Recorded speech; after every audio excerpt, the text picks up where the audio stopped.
Hello, my name is David. Welcome to CNXG, and I want to welcome new subscribers. This is a question and answer video where I'm answering questions that all you guys asked from the last question and answer video. This is every single Monday, so any questions you guys have, please go down below in the comment section. Ask me anything you want. I'll answer them in the next question and answer video next Monday. Okay? I want to thank Jack and Willa for donating to the channel. Thank you very, very much for your contributions. That is a very kind gesture. It really helps keep me going. That's really nice. Thank you both very much. All I ask when you guys ask questions, please give us your locations. Tell me what country you're in, or state, or city, something like that. You can be general. I really, really like to know where you guys are from. I think it's really interesting to see people from all over the world, to know that narcissism reaches everywhere. Wherever there's people, there's narcissism. So I want to give you guys a feeling that, one, you're not all alone, okay? That there's tons of people everywhere suffering from this, that you're not just the only one that's been going through this or feeling this way, okay? So please tell us your locations. I'd appreciate it very much. Thank you. So, first question, let's get started, is from Jeannie in Alabama. Hello, Jeannie. Does it ever get to the point where you literally feel nothing good or bad for them? Yes, it can, Jeannie. Yes, it can. That is up to you. That's up to you. I say this all the time, and I tell you all the time, Jeannie, that it's up to us, and we have to do things. There's things we have to do. Let's do the work. If you sit by yourself all the time with the lights off and no stimulation and sit there and get drunk all the time, you'll stay just like this forever. Okay?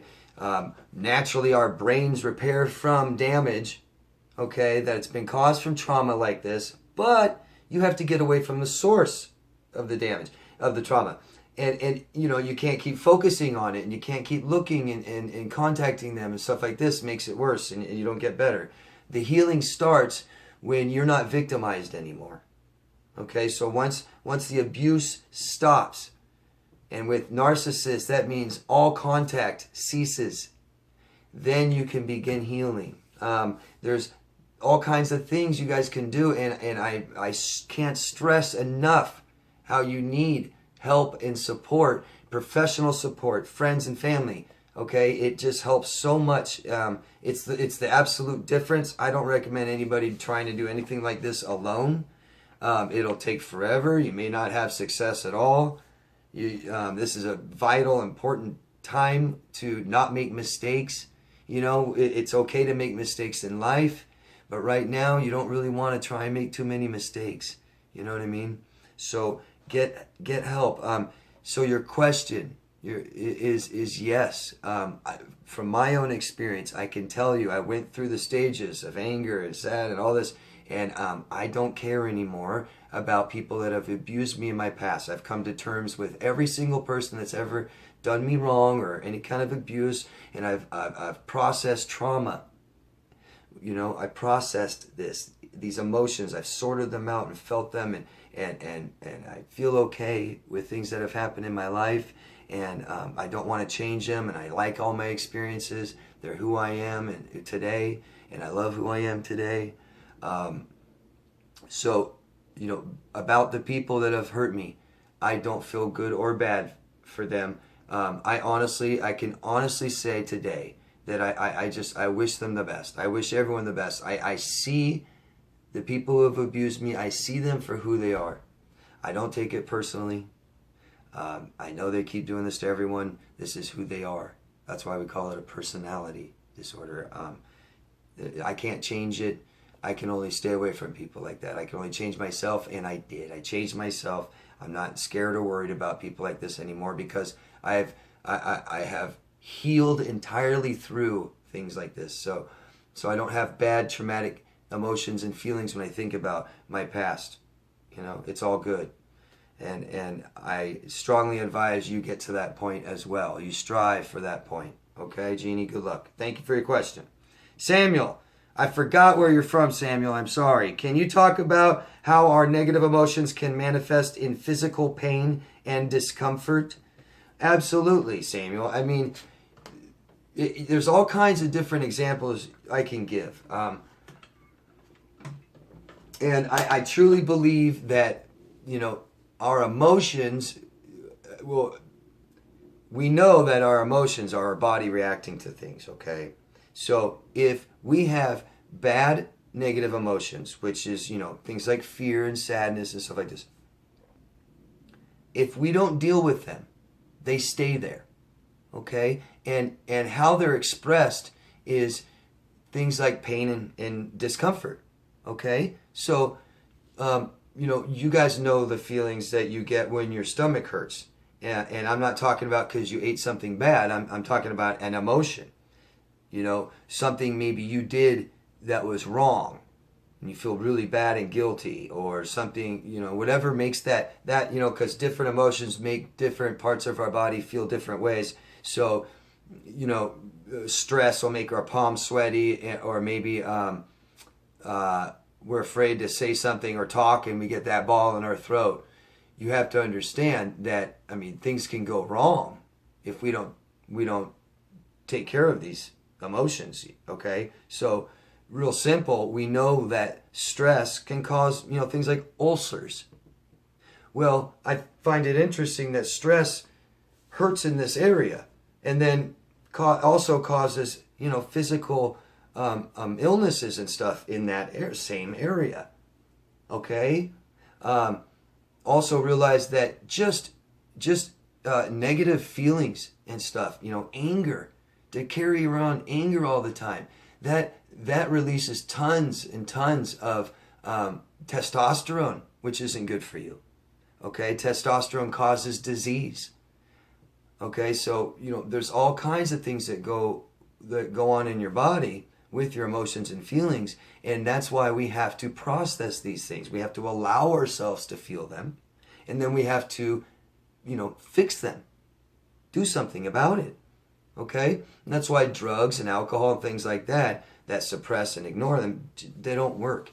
It doesn't work. They'll always be there, even if you can't feel them, and eventually those drugs and alcohol and stuff like that doesn't work, and they go away and stuff like that, and you have to deal with them eventually, and they just become more intense if you never learn how to.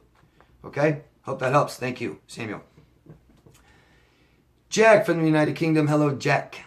Would it make sense to medically check people at 17 years of age for disorders so we can treat them, or log them in a database of some kind? I'm not going to approve that or recommend that. That sounds like too much Big Brother, right?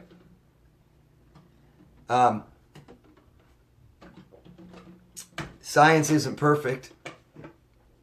All of this is subjective. If it changes, then it's not accurate, right? It's accurate enough, but not enough to round them up and test and do stuff like that.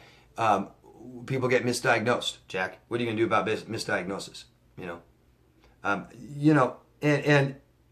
I know you said maybe there's some great test, but and I love your ambition on trying to solve this. You and I have talked about this kind of things before, and I still believe it's something earlier. Okay, we need to help parents teach children, meaning love them, love them, give them attention, be there for them, and meet their needs so they know how. Okay, there's a lot of things today that children are not learning from their parents that are absolutely crucial. When you have single parents with careers, there's just not much time for the children. So, like I said, I love your ambition. I don't think that's a good idea. I don't think that starts to get scary. I know another disordered channel in this community. I just saw a video she made, and she said, "Oh, wouldn't it be nice if we treat them like the witches, and we throw them in the water, and if they don't drown, they're a narcissist." That's where I see that getting to. Okay, so I love the ambition, Jack. Keep thinking. All right, we need to come up with solutions. I agree. Start earlier. Start earlier with the children. Let's try to instead of find them and test them, let's try to avoid this from happening. All right? Thanks, Jack. Anna from Serbia. Hello, Anna. My mother has CPTSD and my father is a narcissist. My mother has taught me all her life to be brave, have self-esteem, love myself, not care what others think. But I still became similar to her, which I realized after a narcissistic relationship I had. Is it possible I picked up nothing from her advice, but copied her behavior? And I love that, Anna, that last sentence. Your awareness, you're seeing things, And, I can't dissect your family. I don't know your mother, father here. But going by what you said, watch my CPTSD videos. I'm big on, we can tell, like I said before, we don't teach children how to meet their emotional needs by a chalkboard, and tell them. We do it for them.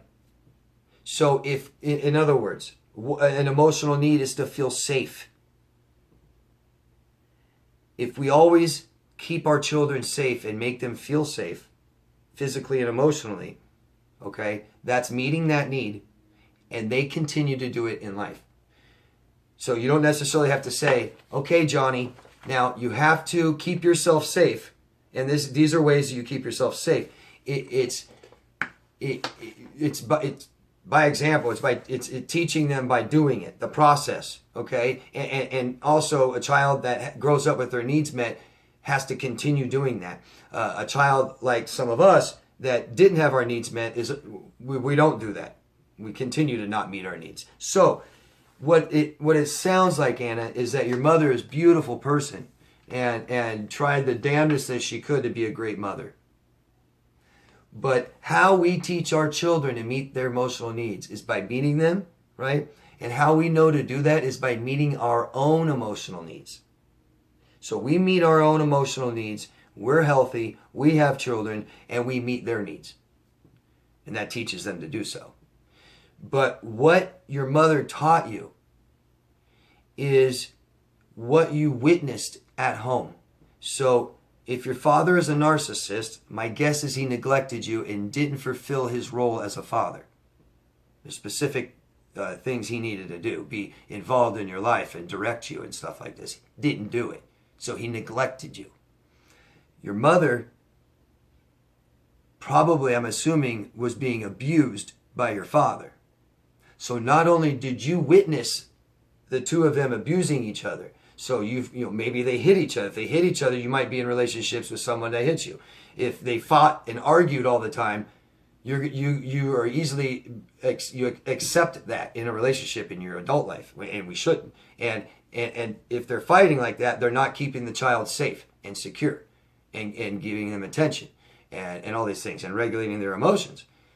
So there's all kinds of things going on, and you are merely reacting by how you were raised and what you witnessed and saw, because we are our own experiences. And so this is what you experienced. Your mother tried to tell you, but it's like showing you one action and doing things to you and saying, yeah, but you should do it this way. She just didn't know. She doesn't know. She doesn't meet her needs. She didn't meet your needs. But she wanted to. She meant the best for you. She just didn't know how. So Anna, I'm glad you're here. I'm glad you're asking questions. Keep learning this stuff, because you are breaking the cycle. And if you have children, or you're going to have children, hopefully, sounds like you'll start meeting your needs, and you'll start be able to meet your children's needs, so that your child can learn how to meet their own needs. Okay, that's the cycle. That's how it goes. Okay, I hope that makes sense. Thank you for asking, Anna. You got more questions about this? Ask me again. Okay, please. Thank you. Where are we? Let's go. Samuel. My ex hated a musician that I idolized. Now she is a big fan. Can you explain this? Crazy, isn't it, Samuel? And you know, things like that happen. Our taste for things change and our opinions change. But with cluster B disordered people, they mirror. We say they mirror people, and that is just a real poor sense of self, of who they are. Okay, so you know, you can ask a borderline who they are, and you can ask, you know, a normal person, non-disordered person, who they are, and you're going to get the kind of answers you're going to get. You'll see the you see what I'm talking about, because the borderline is going to identify with their problems, with their hurt, their pain, what people have done to them, and a bunch of freaking pipe dreams, a bunch of nonsense crap. They don't know who they are. They don't know what to identify with. When they latch on to people and they started meshing with them, they pick up things that they like. It makes them feel good. Like you know, they hold you up more than they feel about themselves. They think you're better than them. So if I could be like you, I'll be a better person. That's another way to look at it. Hope that makes sense, Samuel. Thank you. Samantha from Manchester. I've been defending myself with a narcissist, devaluing me, and I gave it back to him. Does this make me as bad as him? I feel like I'm making excuses, saying I've been manipulated. And Samantha, great insight. Great. I love when people are open and willing to admit to what they've done and they're part of it. But some of us, we go overboard, and a lot of us accept some of the things that they did as our fault too. And let me make it very clear that we are all responsible for our own actions, and nobody makes me abuse anybody. Okay? So I got people like stalking me and abusing me and stuff like right now, and they blame me. They say that it's all because of me. I'm making them do this to me. Typical sociopath, right? So,